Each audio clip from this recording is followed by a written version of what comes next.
Boa noite, pessoal. A gente está aqui hoje para apresentar a primeira gravação do nosso podcast sobre gestão de qualidade hospitalar. A gente é da turma de Direito da Católica de Santa Catarina, a gente é da terceira fase aqui do curso. E esse episódio nosso vai ser apresentado por mim, Davi, junto com a Priscila e a Camila. O tema que a gente vai abordar nesse episódio vai ser sobre a falha na gestão de insumos hospitalares, tanto particulares quanto públicos. Então, para começar, a gente vai dar uma breve explicaçãozinha sobre como é a saúde no Brasil hoje, tá? Atualmente, a saúde pública no Brasil ela é composta pelo Sistema Único de Saúde, que todo mundo conhece popularmente como SUS, né? Que é um dos maiores e mais complexos sistemas de saúde pública do mundo, tendo desde simples atendimento para avaliação de pressão até transplante de órgãos, garantindo acesso universal e gratuito para toda a população do país. Tá? Os benefícios do SUS são que ele oferece consultas médicas gratuitas, visitas de atendimento domiciliar, além de atendimentos de urgência e emergência. Tem atendimento 24 horas, acredito que em todos os estados, não sei se tem algum estado hoje que não tenha. Garante o acesso à saúde para famílias de baixa renda que podem usufruir do programa. Já os malefícios são principalmente a falta de verba, a demora no atendimento em alguns casos, a falta de profissionais e insumos que são obstáculos que prejudicam a assistência médica. Estima-se hoje que 70% da população, no caso 148 milhões de brasileiros, dependem dos serviços públicos para cuidar da saúde. Essa escassez ela vem crescendo cada vez mais e também, claro, a gente considera que os hospitais estão ficando cada vez mais sobrecarregados com a urgência de atendimento. Esses dados de 2019 que a gente traz aqui, eles mostram que somente 4% do PIB do país hoje ele é destinado para a área da saúde, enquanto a média mundial fica em 11,7%. Tá? A média per capita gasta hoje com saúde de todos os brasileiros é de 30%, é a mais baixa global. E esses fatores colocam o Brasil em último lugar nos investimentos em saúde, entre territórios desenvolvidos, né? A gente tem falha na gestão hoje, isso é um dado real. A gente tem falha na gestão de insumo e principalmente falta de leito nos hospitais. Essa questão de insumos, os hospitais privados de São Paulo registraram no último ano que eles sofreram um grande impacto com o aumento dos preços dos medicamentos. E além da dificuldade de compra, também tem a dificuldade de importar alguns medicamentos e até mesmo materiais. Nos últimos dias vem sendo muito noticiado nas mídias sociais e na televisão que alguns hospitais de São Paulo, alguns dos mais caros, inclusive, estão tendo esse problema agora. Essa semana teve 2 hospitais que foram interditados pela vigilância sanitária por problemas estruturais e sanitários. Então, né, para a vigilância sanitária interditar um hospital é porque está bem complicado. Em um desses hospitais, que seria o Hospital João 23, o centro cirúrgico e as UTIs foram interditadas por causa de problemas estruturais e falta de equipamentos para assistência hospitalar. Então, você vê o que pode, né? Poxa, uma UTI está sendo interditada por falta de insumo, então tem aí uma falha grotesca na gestão de recursos públicos para essa situação. Hoje a falta de leitos e insumos tem influência em 58% na taxa de mortalidade de doenças do Brasil. Então a gente pode ver isso aí numa situação mais próxima da gente, como foi a situação da pandemia da Covid-19. Né? Não que a gente tenha saído totalmente hoje da pandemia, mas a gente viu em alguns casos que a falha de gestão de recursos e falha de gestão de insumos trouxe mortes comprovadas, né? E mesmo no pós-pandemia, onde a gente acha que isso não é um problema, alguns investimentos na área hospitalar ainda faltam muitas melhoras a serem feitas. Então, assim, tem hospitais que não se recuperaram até hoje da pandemia, que estão vivendo numa síndrome pós-Covid, que acham que isso não vai acabar nunca. Tem hospitais mas são poucos eles que realmente fizeram ações e foram atrás de se recuperar. Né? Claro que desses sejam públicos ou privados, para os públicos é mais complicado a reestruturação em alguns casos, né? Porque dependendo do estado que esses hospitais se encontram, do estado federativo que esses hospitais se encontram, às vezes o repasse de verba é menor, às vezes é maior. Isso tudo varia do governo do estado junto com a administração federal. Mas desses hospitais, claro que a ajuda financeira beneficia bastante, né? Mas ainda assim alguns sofrem com uma sequela, seja da parte de insumos também. Além da parte estrutural, esses profissionais da saúde também eles sentem que também ali no dia a dia eles passam por isso, porque a falta de infraestrutura e a falta de insumo não atinge só o paciente, né? Atingir toda a equipe que está ali gerindo o hospital, que está trabalhando em prol do bem das pessoas. Então, seja enfermeiros, médicos, toda a equipe que envolve um hospital funcionar, né? Que vai muito além de só o médico. Então é complicado a gente tratar desse jeito, né? Hoje tem reportagens saindo sobre profissionais que estão parando de trabalhar e denunciando hospitais por falta de material para o trabalho. Então isso aí é uma coisa que a gente traz aí hoje, que a gente traz para comentar com vocês. Essa foi a nossa introdução. Eu vou passar agora aqui para o nosso segundo bloco, que vai comentar. Obrigado. Então, dando continuidade ali, como ele falou, que tem profissionais que estão denunciando os hospitais, eu vou falar agora sobre uma reportagem que saiu agora, né, em abril, de médicos que já estavam há um tempo buscando melhoras na UTI num hospital lá de Roraima. Nesse hospital em específico, que os médicos estavam indo atrás já de melhoras e pedindo ajuda, pelo que eu vi, eles deram até rifa, sorteios para buscar ajuda financeira. No último ano morreram 128 crianças. Dessas 128, 90 crianças morreram na UTI. 38 não conseguiram nem chegar nesse tratamento intensivo. Então, eu também trouxe aqui um outro caso que eu peguei lá no site do TJSC, de um homem chamado Antônio Luiz. O Antônio, no dia 11/3/2021, isso numa época de pandemia, claro, ele foi atendido no posto de saúde municipal, onde eles viram que ele estava com a doença muito abatida, muito abalada. Então, o posto mesmo custeou para ele uma consulta no Hospital Unimed. E lá na Unimed, ele foi internado no dia 15/3 com um regime de urgência em coma induzido por risco de morte. Nesse mesmo dia, a família do Antônio, eles entraram com um processo, né, junto ali com os órgãos necessários para transferir ele para um hospital público, porque a família não teria condição de custear a internação dele no hospital privado, né? E ele acabou continuando no hospital privado pela falta de leito nos hospitais. E foi realmente assim, no dia 15 eles entraram com essa ação, né, com esse processo para ter a mudança do hospital. No dia 16 eles tiveram a resposta que não teria leito. Ele continuou lá internado na Unimed. No dia 5/5, né, em maio, 2 meses depois, ele teve alta. E ainda em maio ele não tinha nenhuma resposta da posição dele na fila de espera para ver se ele conseguiria ser atendido no hospital público. Então, ele saiu, entrou em recuperação, né, da questão de saúde dele, e um tempo depois chegou a carta de cobrança, né, da Unimed na casa dele, e era um valor realmente muito alto, porque quem usa hospital particular, que não seja por plano, eu acredito que tem consciência do valor que é usar uma UTI, né. Então, ele entrou com essa ação contra o Estado, para o Estado, então, custear o tempo que ele ficou na UTI da Unimed, sendo que esse tempo ele só ficou lá justamente porque não tinha o que ele precisava ali no SUS, né, no hospital público.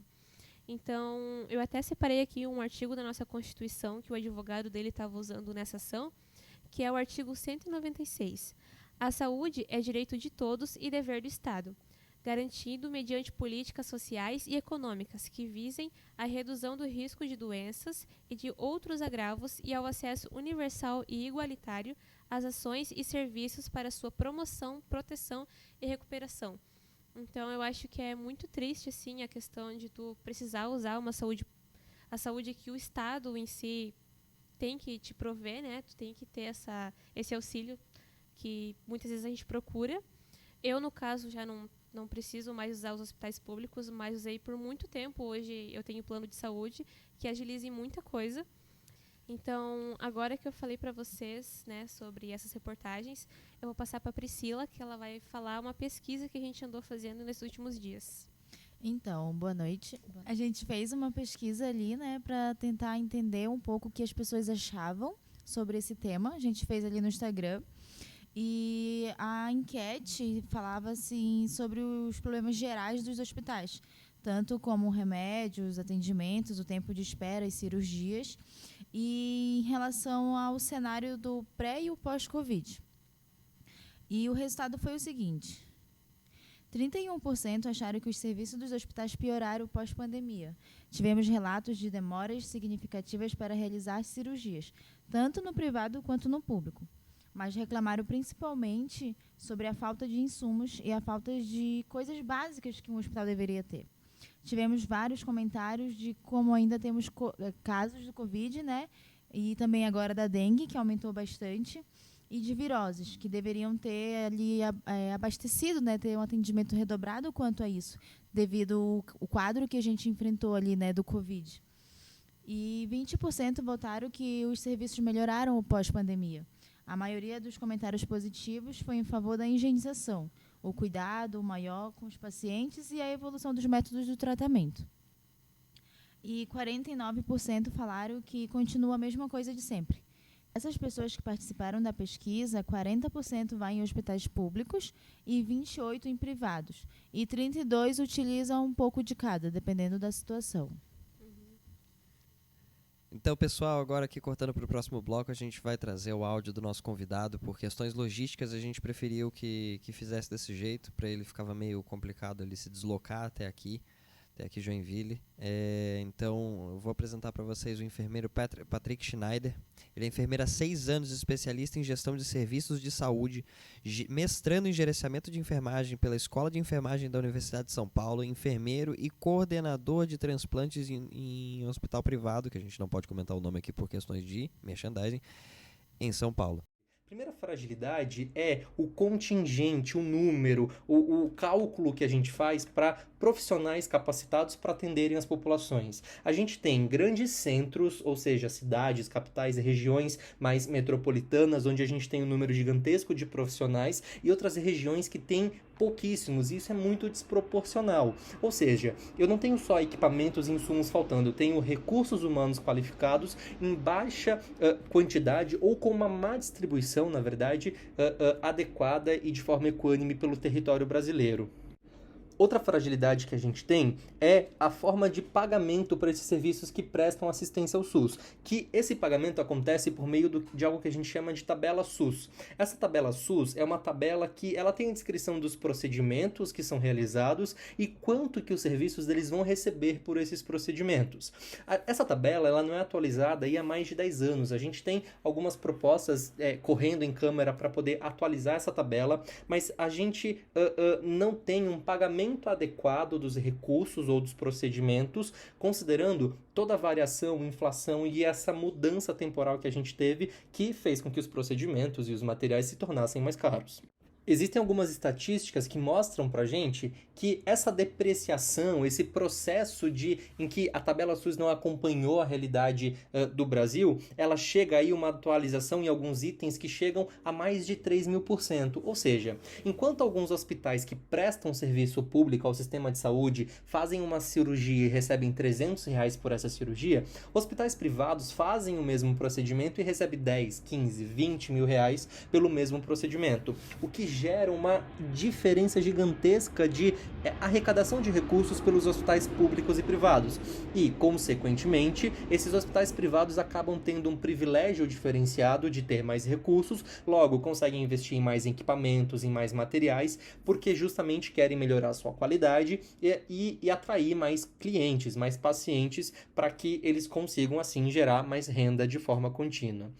Então, esse é um outro item importante, a revisão da tabela SUS, a revisão do financiamento para os serviços de saúde.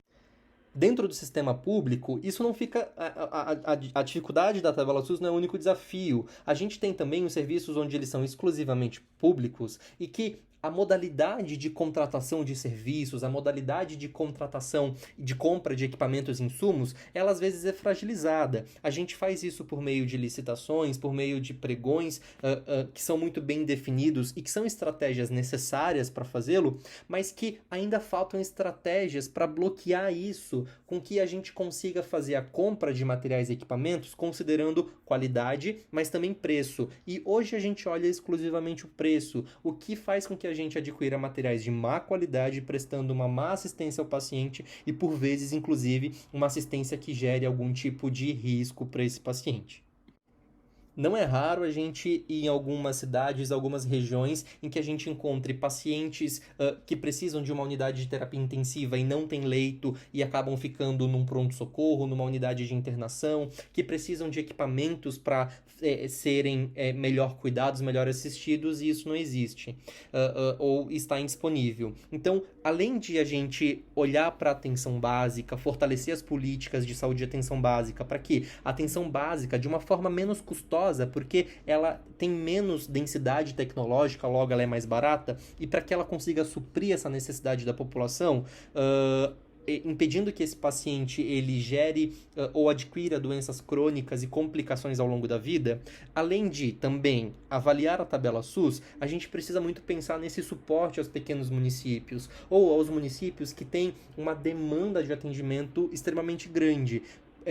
A gente precisa, além desse suporte, porque se o financiamento é tripartite, não é incomum a gente perceber que esses municípios, esses estados, eles não dão conta de superar as necessidades e as demandas que eles têm, porque tem eventualmente uma população grande, mas que a arrecadação ela não é tão significativa do ponto de vista de financiamento.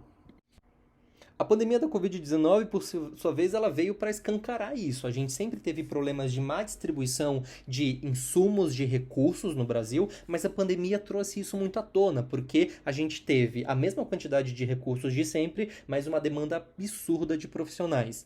O que chama atenção é que, eu até publiquei um artigo sobre isso numa revista internacional chamada The Critical Care, onde eu discuti sobre essa questão em que, de que maneira que a gente tem se preparado para atender essas grandes emergências, essas grandes necessidades, e como a gente faz isso a partir de um princípio ético. Então, o que determina que paciente X vai receber o oxigênio e o paciente Y não? O que vai ser decidido em que a gente vai usar o ventilador em um paciente e outro não? Qual que é o critério para isso? Será que decidir por idade é bioético? Será que decidir por valor simbólico é o mais assertivo? Então, é importante também que a gente reflita sobre esses cenários críticos, que eles não são comuns, mas que a gente precisa ter estruturado essa reflexão sobre não é comum que eu tenha uma pandemia, mas se eu tiver, de que maneira eu vou usar os meus recursos da melhor forma e de forma mais assertiva?